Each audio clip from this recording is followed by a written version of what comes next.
नमस्कार, खबरों की खबर में आपका स्वागत है। मैं हूं संकेत उपाध्याय। कल बजट आया, बजट पर विश्लेषण हुआ।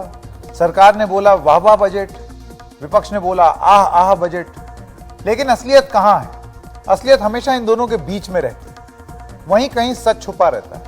तो आइए खबरों की खबर लेते हैं इस बजट का, और सिर्फ एक चीज के बारे में बात करेंगे, और वो है मनरेगा। अब आपको यह बता दें कि अगर मनरेगा की बात करें, मनरेगा मतलब Mahatma Gandhi national rural employment guarantee act, यानी कि रोजगार गारंटी एक्ट। इसमें बजट 2022-23 में 73,000 करोड़ रुपए इस बजट में दिए गए थे। उसके बाद संशोधित बजट जो था, उसमें इस बजट को बढ़ाया गया, यानी कि पहले आप अलॉट करते हैं, फिर बाद में आपको लगता है नहीं थोड़ा सा और बढ़ा देना चाहिए, तो उसमें आवंटन बढ़ा, करीब 89,000 रुपए हो गया, 89,000 करोड़ रुपए। लेकिन इस बार के बजट में, बजट 2023-2024, और हम ये भी बता दें कि अभी आपने बजट आवंटन कम कर दिया है, 13,000 करोड़ रुपए कम कर दिया, 60,000 करोड़ रुपए हो गया। बाद में हो सकता है सरकार इसको रिवाइज करे और बढ़ाए या घटाए, जो भी करे। तो ये अभी बजट एस्टिमेट है, इसके बाद एक रिवाइज्ड एस्टिमेट भी होता है। तो बजट एस्टिमेट में अगर आप पिछले साल से तुलना करें तो तुरंत 13,000 करोड़ का कटौती हुई। अब मनरेगा बजट पिछले कुछ सालों में किस तरीके के रहे हैं, आपको जरा वो दिखा दें। तो ये देखिए आपके सामने, 2017-18 में 55,000 के आसपास, 18-19 में करीब 61,000, 19-20 में 71,000, 20-21 में, अब आप यहां पर क्योंकि कोरोना आ गया तो 1,11,000 हो गया था। कोरोना में मनरेगा पर जोर ज्यादा दिया। उसके अगले साल जैसे कि आप देख सकते हैं करीब 1 लाख करोड़ उसके अगले साल भी खर्च किए थे। 2022-23 में 89,400, ये रिवाइज्ड एस्टिमेट्स बता रहे हैं आप, कहीं आप सोचें कि अलग अलग आंकड़े क्यों। पहले एक अमाउंट आवंटित होता है, उसके बाद उसको कभी कभार रिवाइज भी कर दिया जाता है। और इस बार 60,000 करोड़ रुपए, तो सीधे सीधे कटौती आई। तो ये आप देख रहे हैं, ये है स्थिति है मनरेगा के बजट की। तो ये जो महात्मा गांधी ग्रामीण नौकरी गारंटी योजना है, Mahatma Gandhi national rural employment guarantee act, उसको लेकर के बजट को लगातार घटाए जाने के सवाल उठ रहे हैं, और वो हमने आंकड़ों के माध्यम से आपको दिखा भी दिए। आखिर सरकार किस रणनीति के तहत ये आवंटन घटा रही है? क्योंकि खुद फरवरी 2022 में संसद की स्थायी कमेटी की रिपोर्ट ने ग्रामीण विकास विभाग को सुझाव दिया था कि वो मनरेगा योजना की समीक्षा करे, ताकि लोगों को साल में 100 से 150 दिन के काम की गारंटी मिले। People's action for employment guarantee और नरेगा मजदूरों के लिए काम करने वाले संगठन नरेगा संघर्ष मोर्चा के नाम के संगठनों का यह कहना है कि अगर सभी लाभार्थियों को सरकार 100 दिन का काम भी देती है तो उसके लिए 2.72 लाख करोड़ रुपए की जरूरत होगी। बजट में आवंटन कितना हुआ है? 60,000 करोड़। कितना डिफरेंस 100 दिन के लिए, कैसे आप पूरा करेंगे?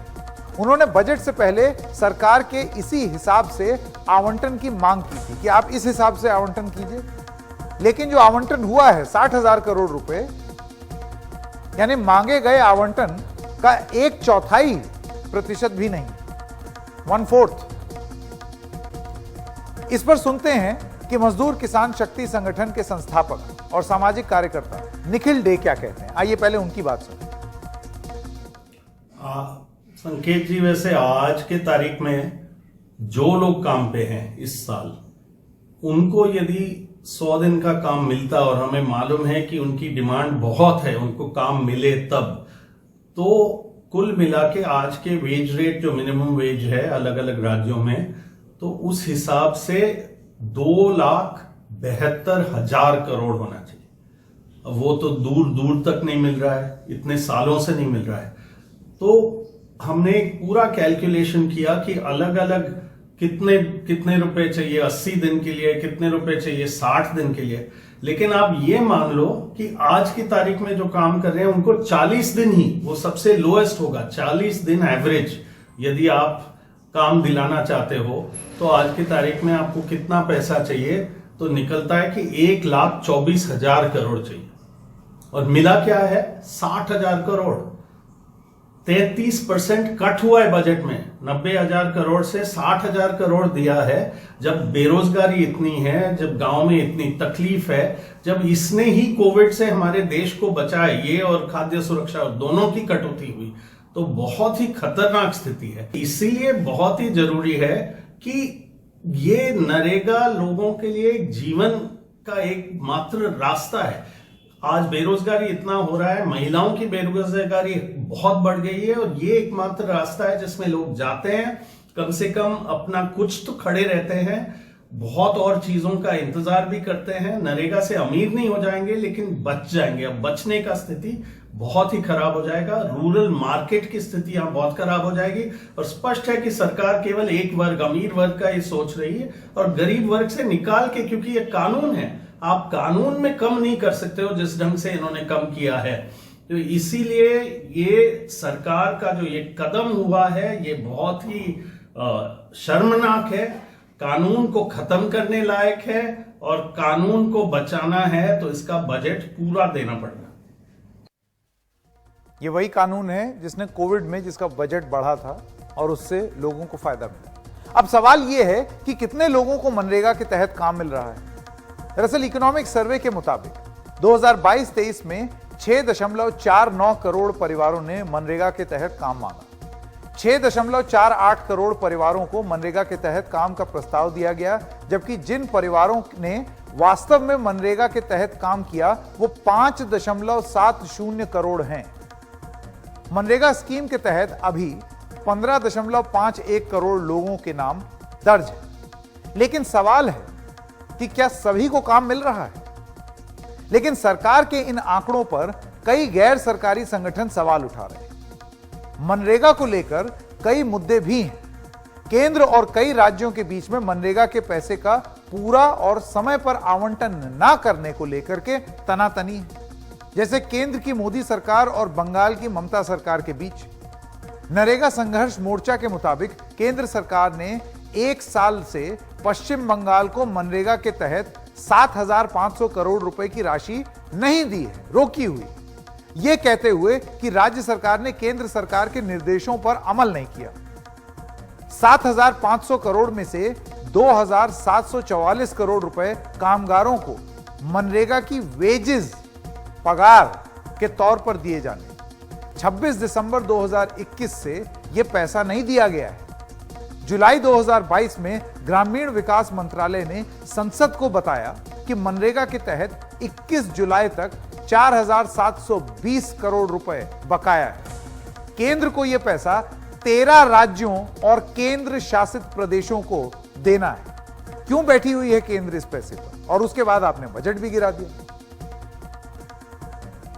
और एक चीज समझना चाहिए कि आज की तारीख में 16,000 करोड़ ड्यू है पेमेंट्स में, जो स्टेट्स में, और बंगाल जैसे राज्य में एक साल से 1 रुपया नहीं गया। 1 साल से ऊपर हो गया, 1 साल 1 महीना हो गया जहां 1 रुपया नहीं गया।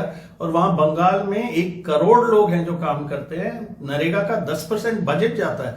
तो कर क्या रही है सरकार? काट काट के नरेगा को खत्म करना चाह रही है। अब संसद की एक स्थायी समिति ने मनरेगा से जुड़ी शिकायतों के निवारण की प्रक्रिया पर भी कई सवाल उठाए।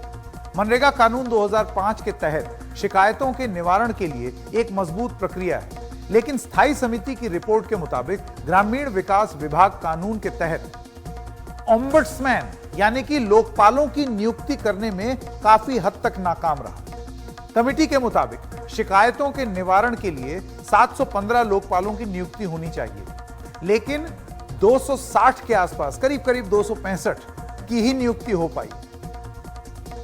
कमेटी के मुताबिक यह स्वीकार्य नहीं है और केंद्र और राज्य सरकार की एजेंसियों के बीच तालमेल के अभाव की खबर और बहुत ही खराब तस्वीर पेश होती है। निश्चित ही ग्रामीण विकास मंत्रालय के पास इस मामले में कोई ठोस सफाई नहीं है।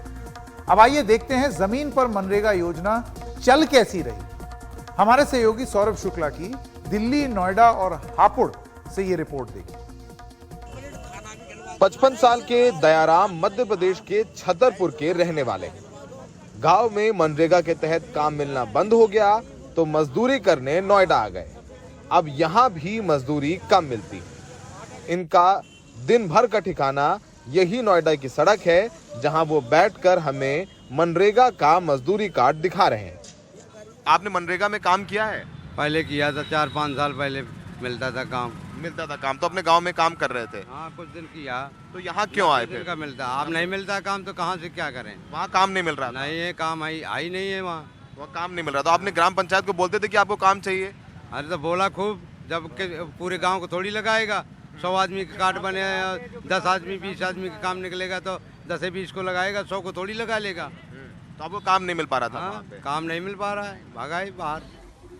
जिनको मनरेगा के तहत काम मिल भी रहा है, उन्हें कई महीनों से मजदूरी का पैसा नहीं मिल रहा। ये हापुड़ के खड़कड़ी गांव के रहने वाले 50 साल के ओम प्रकाश हैं।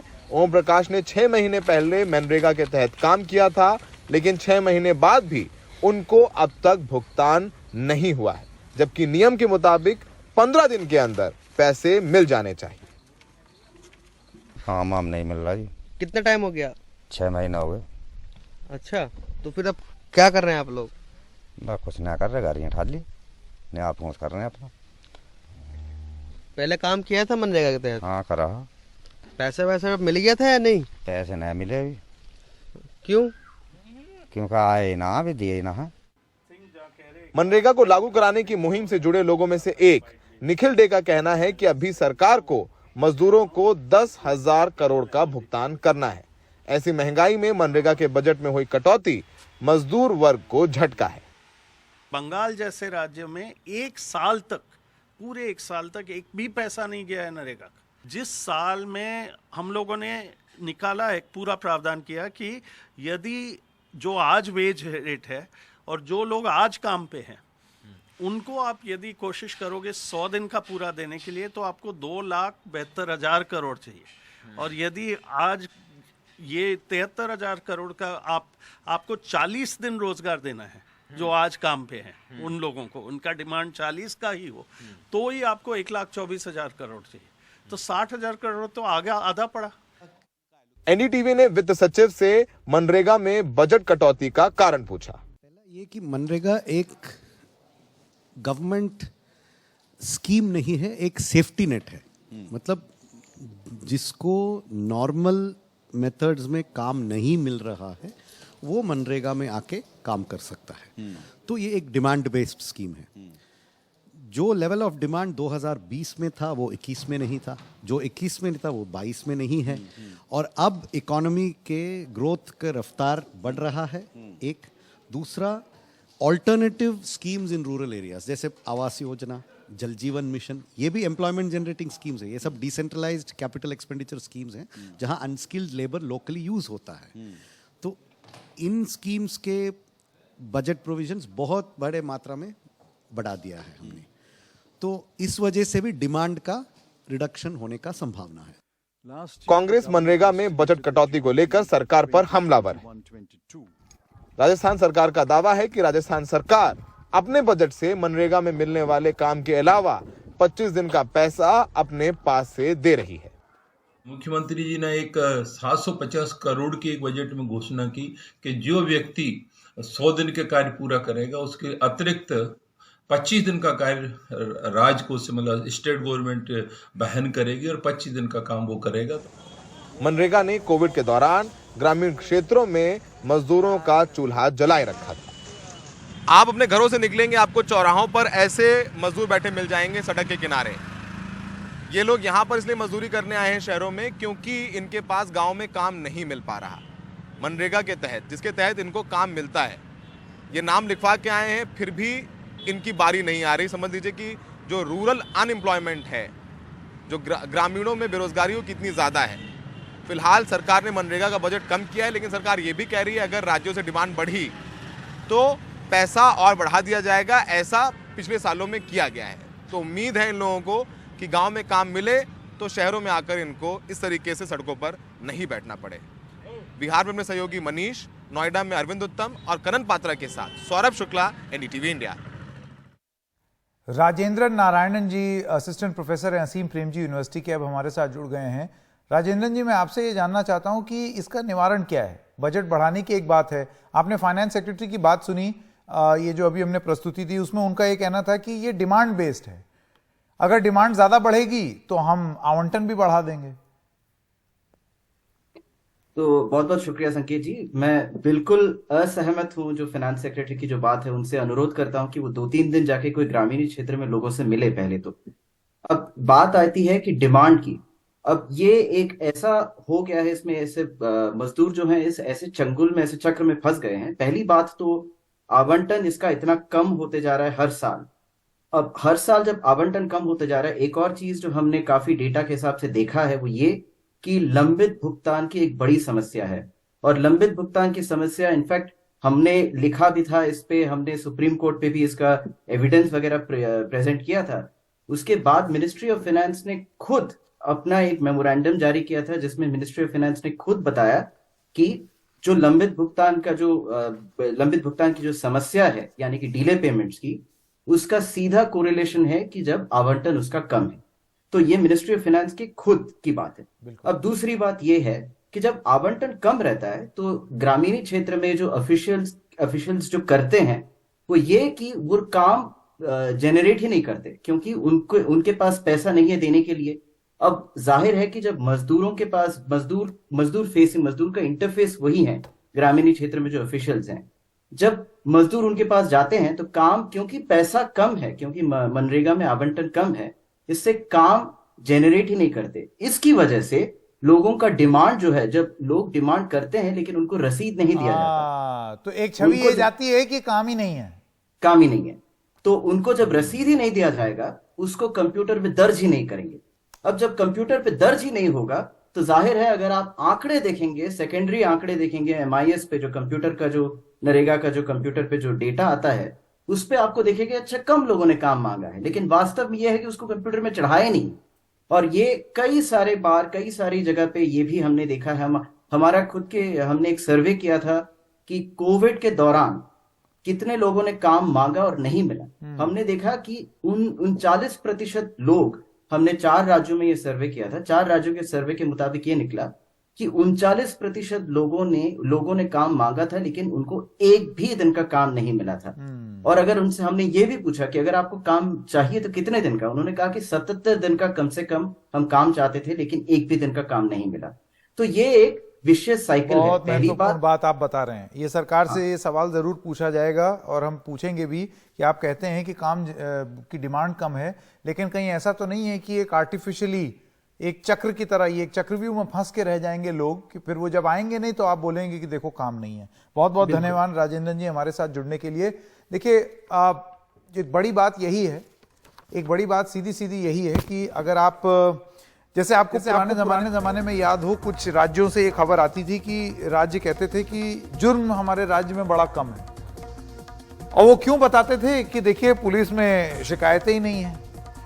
अब आप शिकायत दर्ज ही नहीं करेंगे तो शिकायत कम होगी, फिर आप बोलेंगे जुर्म कम हो गया। जुर्म तो कम नहीं हुआ ना, आपने दर्ज नहीं की। क्या कुछ वैसी स्थिति तो नहीं है मनरेगा के साथ? आइए रुक करते हैं अगली खबर का। ये चैट GPT को लेकर के इतना बात हो रहा है, आज हमने सोचा आज 2-2 हाथ कर ही लिया जाए इस ऐप के साथ। AI की सेंध कहां तक लगेगी? तो सबसे पहले आइए शुरुआत करते हैं, जानने की कोशिश करते हैं चैट GPT है क्या। ये एक चैट बॉट है, यानी कि एक ऐसा रोबोट है जो आपके साथ चैट कर सकता है और आपके तमाम सवालों का जवाब दे सकता है रियल टाइम में। आपको ऐसे लगेगा जैसे कि कोई आपका एकदम बिल्कुल हितैषी है जो आपको सब कुछ सच सच बताए दे रहा है। आपसे बात कर सकता है, चाहे कोई भी विषय आप चुन लीजिए उस पर। आप किसी खास रेस्तरां के बारे में बात कर रहे हैं, बात करना चाहते हैं, कोई खास सवाल पूछना चाहते हैं, तो वो ये सब बता देगा। ये आपको तुरंत फट से जानकारी दे देगा, गणित करके जल्दी से कि आसपास कौन सा रेस्तरां है, तो फिर आप वहां चले जाइए। और बिल्कुल वैसे बताएगा जैसे दोस्त बताते हैं कि सुनो वहां का खाना ऐसा है, वहां का तो इस रिव्यू के हिसाब से ऐसा लिखा हुआ है। तो आपको लगेगा अरे वाह, आजमाया जाए। फिर आप और किसी चीज पर बात कर लीजिए, जैसे कि आप गणित पर बात कर लीजिए। गणित को कोई सवाल आप पूछेंगे तो उसका जवाब बता सकता है ये कि भाई 2 + 2 4। ये तो मैंने बहुत ही सरलीकरण कर दिया, लेकिन टेढ़े मेढ़े सवाल आप पूछ सकते हैं, उसका जवाब दे देगा। इतिहास से आप कोई जानकारी निकालना चाहते हैं तो आपको वो बता सकता है कि इतिहास में क्या था क्या नहीं था, और इसी से संबंधित कुछ कुछ गड़बड़ियां भी शुरू होंगी। किसका इतिहास, कैसा इतिहास, इतिहास पे भी तो टिप्पणी है ना लोगों की बहुत सारी। इसकी यही खूबियां हैं जो हैरान भी कर रही हैं, उतना ही डरा भी रही हैं। उन पर आगे बात करेंगे। पहले चैट जीपीटी के बारे में और जानकारी लेते हैं। दरअसल चैट जीपीटी आर्टिफिशियल इंटेलिजेंस यानी कि एआई पर आधारित है। यह एक टूल है आर्टिफिशियल इंटेलिजेंस का। आर्टिफिशियल इंटेलिजेंस किस तेजी से हमारे आपके चारों ओर अपना दायरा बढ़ा चुका है, चैट जीपीटी उसका जीता जागता नमूना है। यह एक नेचुरल लैंग्वेज प्रोसेसिंग या एनएलपी मॉडल है। जो कंप्यूटर वाले हैं वो ये जानेंगे, जो नहीं जानते हैं बस ये समझिए कि बहुत ही हाई फाई चीज आ गई है कोई। यानी आप किसी भी भाषा में पूछें, हिंदी में भी, उसी हिसाब से ये जवाब को प्रोसेस करता है और आपको जवाब दे देता है, जिसके लिए एक न्यूरल नेटवर्क आर्किटेक्चर का इस्तेमाल किया जाता है। लगभग उसी तरह जैसे आपका दिमाग किसी जवाब को देने के लिए कोई तैयारी करता है, यह सॉफ्टवेयर भी वैसे ही तैयारी कर रहा है। इसे ओपन एआई नाम की एक कंपनी ने तैयार किया है, जिसमें माइक्रोसॉफ्ट का भी निवेश है, भारी निवेश है। चैट जीपीटी आपसे बातचीत तो कर रहा है और कर ही सकता है। उस बातचीत को आगे बढ़ाते हुए सवालों का जवाब भी दे सकता है। गलती होने पर गलती भी मानता है, कह देता है सॉरी, और अभी मैं आपको लाइव डेमो दिखाऊंगा। गलत जानकारी दी है अगर, तो उसको ठीक भी कर सकता है और मान भी लेगा कि भाई मुझसे बायस हो गया, मुझसे गलती हो गई, एकदम आम नॉर्मल आदमी की तरह। यानी एक इंसान की तरह वो व्यवहार करता है, आपका दोस्त बन जाएगा। अंतर सिर्फ इतना है कि इसमें आप एक ऐप से बातचीत कर रहे हैं, इंसान से नहीं। इसे लॉन्च हुए अभी 2 महीने ही हुए हैं और इसके 10 करोड़ से ज्यादा एक्टिव यूजर्स हो चुके हैं। 10 करोड़। जनवरी में ही प्रतिदिन इसमें 1.3 करोड़ नए यूजर्स आए रोज। ये यूबीएस की एक स्टडी है, उसके हिसाब से सबसे तेजी से बढ़ता हुआ कंप्यूटर एप्लीकेशन, कंज्यूमर एप्लीकेशन सबसे तेज। और अगर आप कंपेयर कर लें, तुलना करें, तो टिकटॉक को 10 करोड़ सब्सक्राइबर्स तक पहुंचने में 9 महीने लग गए थे। टिकटॉक बड़ी वायरल चीज थी, ये 2 ही महीने में वो मुकाम पर पहुंच गए। इंस्टाग्राम, जिस पे रील बनाते हैं आप, 10 करोड़ सब्सक्राइबर्स तक पहुंचने में 2.5 साल लगे थे, ये 2 ही महीने में करके बैठे हुए। इसी से अंदाजा आप लगा लीजिए कि ये कितनी तेजी से अपना दायरा बढ़ा रहा है। चैट जीपीटी सवालों के जवाब देने के लिए उस विशाल डेटा का इस्तेमाल करता है जो इंटरनेट पर चारों ओर बिखरा हुआ है, पड़ा हुआ है। और यहां आपने सवाल पूछा, वो सब चीजों को जल्दी से अपने कंप्यूटर सॉफ्टवेयर में लाके आपको बता देता है। तो एस्से लिखना है, आपको कोई चीज जाननी है, कोई जानकारी जाननी है, वो सारी चीजें एक ट्यूटर की तरह, एक ट्यूशन आपको दे देगा जल्दी से। इसकी यही बातें जहां छात्रों को पसंद आ रही हैं, वहां स्कूलों में इसको लेकर के विरोध हो रहा है कि भाई फिर टीचरों की क्या जरूरत है, ये तो बच्चे इससे होमवर्क करवा लेंगे, खुद तो करेंगे नहीं। छात्र अपनी सहज जिज्ञासा से सीखते हैं, लेकिन उस जिज्ञासा को शॉर्टकट तरीके से तब्दील तो नहीं कर रहा है ये चैट जीपीटी। आइए जानते हैं इस एक प्रस्तुति में, जो मैं यहां पर अभी आपको दिखाने वाला हूं, कि ये सॉफ्टवेयर क्या करता है। हमने आज खूब खेला इसके साथ, खूब सारे सवाल पूछे। सुनिए। तो आजकल चैट जीपीटी के बारे में बहुत बात हो रही है। एक नया सॉफ्टवेयर है, ये कहा जा रहा है कि ये गूगल को पछाड़ देगा। तो अब ये जान लें कि ये चैट जीपीटी क्या बला है और इसके साथ समस्याएं क्या क्या है। आइए इसको जरा कष्ट देते हैं। तो ये सॉफ्टवेयर यहां खुला हुआ है, चैट जीपीटी, आप स्क्रीन पर देख सकते हैं। तो सबसे पहले तो इससे पूछते हैं हम कि तुम हो कौन। सो डिफाइन चैट जीपीटी, देखते हैं क्या जवाब देता है। तो ये अपनी बात बता रहा है, ये कह रहा है कि मैं कॉन्वर्जेशनल लैंग्वेज मॉडल हूँ, मैं एक एआई हूँ, यानी कि आर्टिफिशियल इंटेलिजेंस हूँ। अव्वल तो ये अंग्रेजी में ही जवाब देता है, हिंदी में नहीं। तो अपनी ये पूरी बात बता रहा है कि मैं कितना महान हूँ, question answering and conversation generation, अपनी इसने बात बता दी। अब इससे ये तो पूछें कि अपनी कमियां क्या हैं, ये बताओ। तो हम पूछते हैं what are the limitations of ChatGPT, अपनी कमियां बताओ, तब पता चले। तो ये कहता है कि ऑल लैंग्वेज मॉडल्स, मेरी कुछ कमियां भी हैं। कमी नंबर 1, मेरे अंदर कॉमन सेंस की कमी है। कमी नंबर 2, मैं बायस हो सकता हूं, खुद कह रहा है। कमी number 3, safety and ethical concerns, मैं बहुत सेफ नहीं हूं। कमी नंबर 4, कॉन्टेक्सचुअल लिमिटेशंस, की मतलब किसी चीज को सही तरीके से प्रस्तुत करने में मेरी कमी हो सकती है। और कमी number 5, over reliance, relying solely on chat GPT's response can limit human creativity, मेरे ऊपर आप आश्रित मत रहिए। तो ये इसने एक बात कह दी है। अब इससे पूछ लेते हैं, डू यू नो हिंदी? देखते हैं क्या जवाब देता है। Yes, I have been trained on a diverse range of text, including text in Hindi. I can understand and generate text in Hindi. अरे वाह, कह रहा है मैं हिंदी समझता हूं, हिंदी में कुछ बोलिए। देखें क्या जवाब आता है। नमस्ते, मैं चैट जीपीटी हूं, मैं ओपन पे अटक गया। तो ये दिक्कत है, थोड़ा सा शुरू जरूर किया इन्होंने, लेकिन फिर अटक गए। चलिए यहां इसको रोकते हैं। अब इनसे पूछते हैं कि थोड़ा राजनीतिक सवाल पूछा जाए। राहुल गांधी और Narendra Modi, who is better?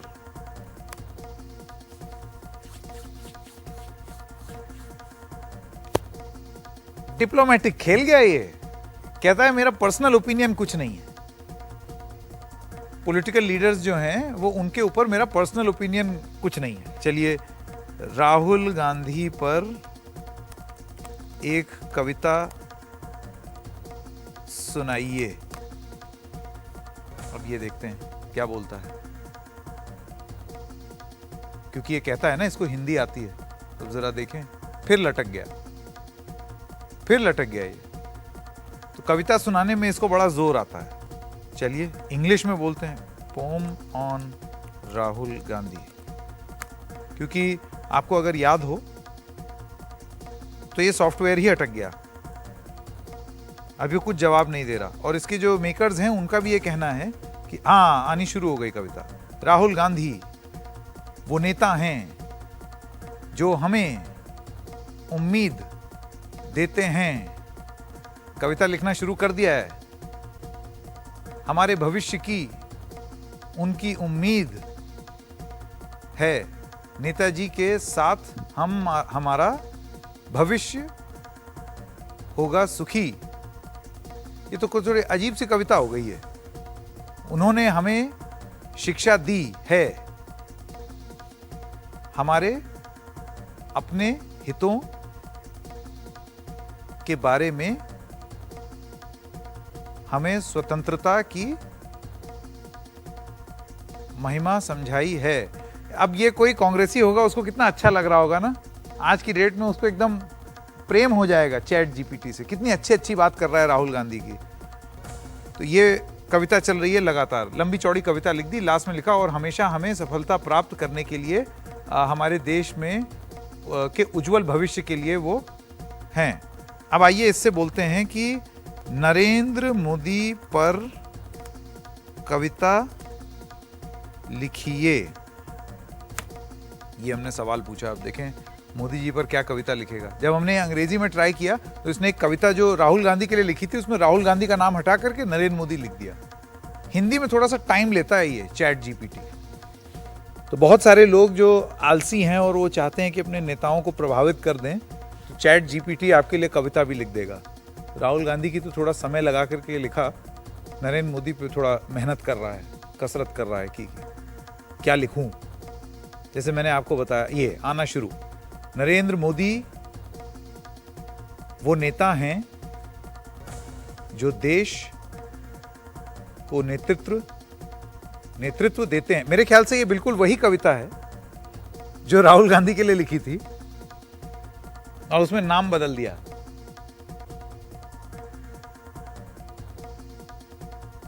जैसा कि आप देख सकते हैं, एक कविता नरेंद्र मोदी पर भी लिख दी। उन्होंने हमें उम्मीद दी है। देखिए, तो लगभग वैसी ही कविता लिख दी। बहुत ज्यादा क्रिएटिव नहीं है, लेकिन यह है कि आपको एक खिलौना मिल गया है। अगर आप चाहें तो इससे आप भी खेल सकते हैं।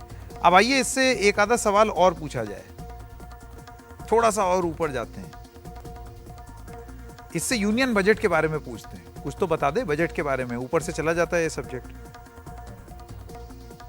इसको रोकते हैं ये कविता को। देखिए कविता चलती जा रही है धीरे धीरे, तब तक हम अपना, ये कविता पूरी हो गई।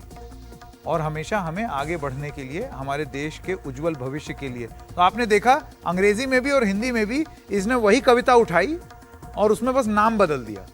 राहुल गांधी पूछो तो राहुल गांधी का नाम, नरेंद्र मोदी पूछो नरेंद्र मोदी का नाम। अब आइए इससे पूछते हैं, यूनियन बजट 2023 में क्या खास है, आइए जानते हैं। यहां ये सॉफ्टवेयर अपने आप ही आपको बता रहा है कि ये मेरी कमजोरी है। 2021 के बाद से मेरे पास कोई जानकारी नहीं है, तो मैं आपको बजट के बारे में नहीं बता पाऊंगा। तो ये आपको इसने बता दिया। बहुत सारे लोग जो हैं वो इसको चीटिंग के लिए इस्तेमाल करते हैं, तो इसी से पूछ लेते हैं कि हाउ टू इवेड चीटिंग, मतलब चीटिंग कैसे, पकड़े जाने से कैसे रुकें यूजिंग चैट जीपीटी, कि कोई पकड़ ना ले कि हमने चैट जीपीटी का इस्तेमाल किया है। तो ये अंग्रेजी भाषा में हमको बता रहा है कि हम एआई मॉडल हैं और ये चीटिंग के लिए नहीं बनी है, लेकिन लोग तो इस्तेमाल कर रहे हैं। तो instead to prevent cheating it is recommended to use establish methods, कि आप जाइए अपना जो सही तरीका होता है उसके हिसाब से ही करिए, चैट जीपीटी से आप नकल मत उड़ाइए। तो जैसे कि आपने देखा ये एक अच्छा खिलौना है अभी, लेकिन आप ये जान लीजिए कि जिस तरीके से तकनीक के कुछ फायदे होते हैं, पढ़ करके या जान करके उसके बारे में अच्छा लगता है, उसका दुरुपयोग भी लोग करते हैं। तो जिस तरीके से तकनीक आगे बढ़ रही है, उम्मीद यही करते हैं कि इसी तकनीक में जो दुरुपयोग करेंगे उसको रोकने के भी प्रबंध होने चाहिए। Jitin Jain cyber security expert हैं और doctor Subi Chaturvedi tech and policy expert हैं। आप दोनों का बहुत बहुत स्वागत। मुझे माफ कीजिएगा, मैं सारा टाइम और सारी फुटेज खा गया क्योंकि बड़ा मजा आ रहा था इस चैट जीपीटी के साथ। जितिन जैन, किस तरीके से देखते हैं इसको? वो चैट जीपीटी से ही पूछ लेते हैं, मेरे ख्याल से आपका सवाल और मेरा जवाब वहीं से हो सकता है। नहीं, देखिए संकेत, जो आपने शुरू के अंदर एक डेमो दिखाया था, उसने जो अपनी लिमिटेशंस बताई, उसमें जो आखिरी बिंदु है वही सबसे बड़ा चुनौती का विषय है कि आज शायद आर्टिफिशियल इंटेलिजेंस इतना एडवांस हो चुका है कि जैसे आपने कहा कि आप कविता लिख सकता है, एस्से लिख सकता है, कोई उससे किताबें लिख रहा है, तो कोई उससे वायरस भी बना रहा है, कोई उसके ट्रीटमेंट के लिए भी ओपिनियन ले रहा है। तो ये है कि अब देखिए, एक जमाना था, अगर मैं साफ भाषा के अंदर कहूं, कि जो हम बच्चों को सबसे पहले स्कूल में सिखाया था कि एक सही स्पेलिंग को कैसे लिखते हैं, वो भी हमारी एक लर्निंग थी। और जब से मोबाइल के अंदर ऑटो करेक्ट का फीचर आया, बच्चे धीरे धीरे सही स्पेलिंग लिखना भूलने लगे, क्योंकि ऑटोमेटिकली मोबाइल करेक्ट कर देगा। फिर हम लिखते थे, संकेत आपने भी देखा होगा, जब आप स्कूल में लिखते थे, आपको कहा था कि अच्छा एक पत्र लिखिए कि आपको छुट्टी कैसे मांगनी है, एप्लीकेशन कैसे लिखनी है, ये भी सिखाया जाता था। अब ईमेल जब से आया पिछले 2-3 साल के अंदर, जो ऑटो कंप्लीट है उसने सेंटेंस लिखने भी शुरू कर दिए, उसने आपके ईमेल को ड्राफ्ट करना भी शुरू कर दिया। तो अच्छी लिखने की कला भी हम भूलते गए, मशीन उसको पूरा करने लगी। अब जब वो जो किताबें भी या होमवर्क भी वो करेगा, और जो आपके लिए पोएम भी लिखेगा, और आपके लिए सारा का सारा ऐसे भी लिखेगा, तो जो आपकी सीखने की क्षमता है, आपकी सोचने की, समझने का जो क्षमता का बच्चों का विकास है, वो मुझे लगता है कहीं ना कहीं प्रभावित होगा। क्योंकि जो गिर कर सीखने की कला है, जो एक्सपेरिमेंट करके इनोवेशन होता है, जो हम स्कूलों में सीखते हैं, गलतियां जो करते हैं, अभी तो ऐसे लग रहा है अगर कि वो खत्म हो जाएगी, ही गिर कर सीख रहा है, यही सीखे जा रहा है। आप देखिए, इतने सारे लोग डेटाबेस प्रोवाइड कर रहे हैं, ये तो ऐप ही सीखता चला जा रहा है। इस्तेमाल करेंगे, जितना बच्चे उसका इस्तेमाल करेंगे, चैट जीपीटी सीखता रहेगा और बच्चे सीखना भूलते रहेंगे। डॉक्टर चतुर्वेदी, आपका क्या कहना है? क्योंकि ऐसे तो आप किसी भी तकनीक को आप बोल दें। अब जितिन के हिसाब से ईमेल बेकार, ऑटो करेक्ट बेकार, सब नहीं, बेकार नहीं है उसका सही। मैं समझ गया, आपकी बात समझ गया। कल आपकी जगह चैट जीपीटी देखिए, बहुत आसान है। आप ना, अगर हम मूल्यों की बात करें या सही या गलत की बात करें, वो हमारे बड़े सिखाते हैं, हमारे टीचर सिखाते हैं, अध्यापक सिखाते हैं। जब आप कभी एक बड़ा इवेंट घटित होता है और सारे पत्रकार एक साथ होते हैं, हो तो वही रहा होता है, पर आपका जो दृष्टिकोण होता है वो बिल्कुल अलग होता है। तो अगर एक तकनीक को, जैसे हम कहते हैं डोंट शूट द मैसेंजर, तो बहुत आवश्यक है ये जानना कि एक मशीन है या टूल है, आपने बहुत उम्दा तरीके से इसका व्याख्या रखी है। हमें जिज्ञासा, कौतूहल, सवाल, ये सही है कि ये गलत है, या सारे अगर 50 बच्चे क्लास के एक ही ऐसे लिख कर ला रहे हैं, या हमारे अगर आपने देखा जब आपने कंपैरिजन की बात करी या तर्क वितर्क की बात करी तो चैट जीपीटी का हाथ बहुत संकोच में आ गया। तो हमने जो पर वो तो सुधर जाएगा ना समय के साथ, अभी 2021 तक नॉलेज है, हो सकता तो है वो ये ना बात करीब 10 साल से संकेत चल रही है कि आर्टिफिशियल इंटेलिजेंस जो मानव हमारा जनजीवन है उसको हर तरीके से इम्पैक्ट करेगा, नौकरियां खत्म हो जाएंगी। उनकी नौकरियां खतरे में रहती हैं हमेशा जो अपस्किलिंग, रीस्किलिंग या अपने आप को आगे नहीं बढ़ा समय के पाते। साथ आगे नहीं बढ़ाते। हाँ। जी, तो ये कोविड के बाद भी बहुत सारी नौकरियां गई क्योंकि काफी रोल्स रिडंडेंट हो गए या खत्म हो गए। पर सबसे बड़ा भय का माहौल इसलिए है कि जो सवाल आप सोचते थे कि दर्शन या ज्ञान आपको एक ही स्रोत से मिलेगा, जो पावर इक्वेशन टॉप डाउन था, अब वो डर ये लगने लगा है कि बच्चों को फैक्ट्स पता होंगे। अब वहां सवाल ये पूछने हैं क्या वो फैक्ट्स सही हैं या वो ट्रेंड फैक्ट्स हैं। तो बिल्कुल हमारे जो डर है इसके प्रति, जो हमारे सवाल हैं कि क्या इसमें बायस है, क्या एक तरीके का रूपांतरण किया जा रहा है, क्या इसे फीड किया जा रहा है, वो 100% है और चैट जीपीटी भी एडमिट कर रहा है। तो हमें हमेशा इसे एक पिंच ऑफ सॉल्ट के साथ लेना पड़ेगा, हमें इसे टूल या टेक्नोलॉजी की तरह समझना पड़ेगा। वही रास्ता है, पॉइंट ए से बी तक आप कैसे पहुंचेंगे इस पे पूरी तरह निर्भर नहीं होना है और इसे अपनी प्रोडक्टिविटी इनहैंस करने के लिए इस्तेमाल करना है। मेरा इसका यही आंकलन है। बिल्कुल, अभी तो ये महज खिलौना है और ऐसा खिलौना है जो कि मतलब बड़ी तेजी से वायरल हो गया है। आप सोचिए 10 करोड़ यूजर्स पहुंच गया ये 2 ही महीने में, जबकि वो जो बड़ी बड़ी वायरल चीजें थी जैसे इंस्टाग्राम और टिकटॉक, उसको कितना कितना टाइम लग गया है। तो गजब ही हो रहा है। बहरहाल हम भी सीखें। मैं एक लाइन कह सकता हूं? हाँ, जल्दी से नितिन, समय खत्म हो रहा है। हाँ, अगर एआई में इसी तरह सोचने, समझने और महसूस करने की क्षमता का विकास हुआ तो मैं आज दावे से कहता हूं आने वाले 10 साल के बाद एक समय ऐसा आएगा कि रोबोट इंसान बन जाएंगे और इंसान रोबोट बन जाएंगे। बड़ी आपने बिल्कुल वो बूमर अंकल टाइप बात की है। घर में जो होते हैं ना बुजुर्ग, जैसे बचपन में एक लेख होता है ना, साइंस बून और बेन, हाँ, उस तरीके रोबोट नया ऐसे लिखेगा, विज्ञान, सारे बच्चे अभिशाप या लेकिन मैं आपकी बात समझ रहा हूं जितिन, मैं आपकी बात समझ रहा हूं। तकनीक जितना फायदा पहुंचा सकती है उतना नुकसान भी पहुंचा सकती है, और स्पाइडरमैन का तो डायलॉग है, with great power comes great responsibility. तो अपनी अपनी जिम्मेदारी समझें ये लोग जो बना रहे हैं। बहुत धन्यवाद आप दोनों का। वक्त है एक छोटे से ब्रेक का। खबरों की खबर लेते रहेंगे ब्रेक के बाद।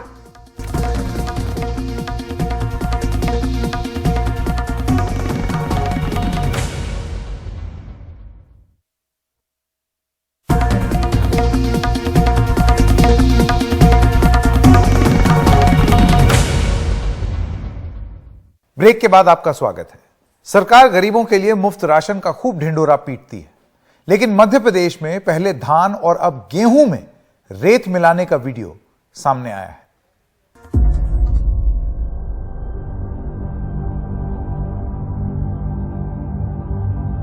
ये ट्रैक्टर है, इसमें रेत है, ये गेहूं है और यहां मिलावट हो रही है। सतना के रामपुर बघेलन तहसील के बांधा गांव में साइलो है, जहां समर्थन मूल्य पर खरीदे गए गेहूं का भंडारण किया गया था। यहां गेहूं में रेत और मिट्टी मिलाकर उसका वजन बढ़ाने का खेल चल रहा था। साइलो बैग में बतौर ऑपरेटर काम करने वाले आयुष पांडे को जब बर्खास्त किया गया तो उसने ही ये वीडियो वायरल किया। वहीं कंपनी के मैनेजर ने कहा उनके यहाँ मिलावट नहीं होती। बैग खोलने के बाद इसमें 30 कुंटल 40 कुंटल मिट्टी पर डे डाली जाती है। Per day? जी, पर डे, हर एक बैग में। तुम क्या थे यहाँ पे स्टाफ? मैं स्टाफ में था सर, कंप्यूटर ऑपरेटर था। सर मैं गौर में किया था ना सर, 2 बार 3 बार अधिकारी से बोला, मैं कंपनी के ऊपर अधिकारी से बात किया, वो बोले 10 दिन का टाइम दो, मैं एक्शन लूंगा। अब वो 10 दिन बाद फिर कोई रिस्पॉन्स नहीं। सर जो भी काम हो रहा है पूरा FAQ के आधार पे हम ले रहे हैं, लेकिन वही FAQ के आधार पे FCI को वापस रिटर्न परिधान कर रहे हैं। हमारे यहाँ पे ऐसा कभी हुआ ही नहीं। पिछले यहाँ से 3 महीने से काम चल रहा है, लगभग हमने 2,90,000 क्विंटल दे दिया। आज तक कभी कोई ऐसी शिकायत आई नहीं, लेकिन हो सकता है किसी ने कुछ किया हो। लेकिन मैं भी पिछले 15 दिन से छुट्टी पे था, कोई कुछ भी कर सकता है सर। आरोप है कि एक बैग में 40 किलो तक मिलावट हो रही थी। प्राथमिक जांच के बाद आरोप लगाने वाले, सफाई देने वाले समेत 6 लोगों पर एफआईआर दर्ज की गई है। विभागीय तौर पर उनके द्वारा जांच की गई थी, प्रारंभिक जांच, और प्रारंभिक जांच में जो बात सामने आई उसके आधार पर 6 आरोपीगण हैं। ये ज्योति प्रसाद जो साइलो के मैनेजर हैं वो, और कर्मचारीगण आयुष पांडे, महेश नामदेव, गिरीश पांडे, ज्ञानंद कुशवाहा, पुष्पन पांडे, इन 6 आरोपियों के विरुद्ध थाना रामपुर बघेलान में धारा 420 और 417 के अंतर्गत अपराध क्रमांक 77/23 दर्ज किया गया है।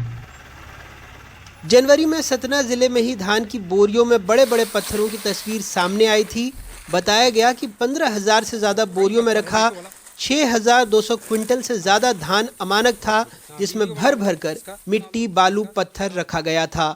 सरकार कह रही है वो दोषियों पर कार्रवाई कर रही है। आपने गरीब कल्याण योजना की बात की, लेकिन सतना जैसी तस्वीरें आ रही है जहाँ गेहूं में रेत या रेत में गेहूं समझ में नहीं आ रहा है। और वो लोग पकड़ लिए जाते हैं, कहीं समझ में आता है तो तुरंत पकड़ते हैं। गरीबों के नाम पर विज्ञापनों में दिखने वाला राशन खूब साफ दिखता है, लेकिन असलियत इन बोरियों में है।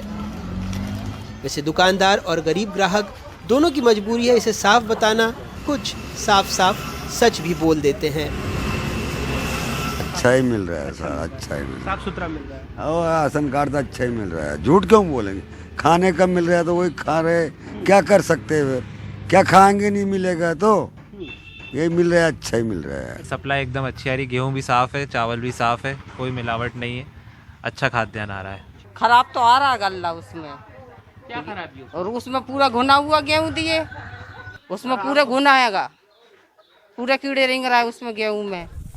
सतना के साइलों में पिछले 2 साल में समर्थन मूल्य पर खरीदे गए 7 लाख क्विंटल गेहूं का भंडारण किया गया था, जिसमें से करीब 3 लाख क्विंटल दूसरे जिलों समेत बिहार, झारखंड जैसे राज्यों में भी भेजा गया।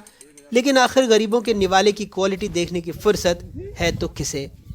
गरीबों को 2023 तक मुफ्त अनाज की योजना का खूब बखान हो रहा है, ये सुर्खियों में है। लेकिन मध्य प्रदेश समेत देश के कई बड़े राज्यों में 2 खामियां सामने आ रही हैं। एक तो गरीबों को गेहूं कम और चावल ज़्यादा दिया जा रहा है, और कई जगहों से शिकायत आ रही है कि गेहूं चावल के साथ दूसरे खाद्यान्नों में भी खूब मिलावट हो रही है। सतना से अपने सहयोगी ज्ञान शुक्ला और भोपाल से कैमरा पर्सन रिजवान खान के साथ अनुराग तिवारी, एनडीटीवी इंडिया।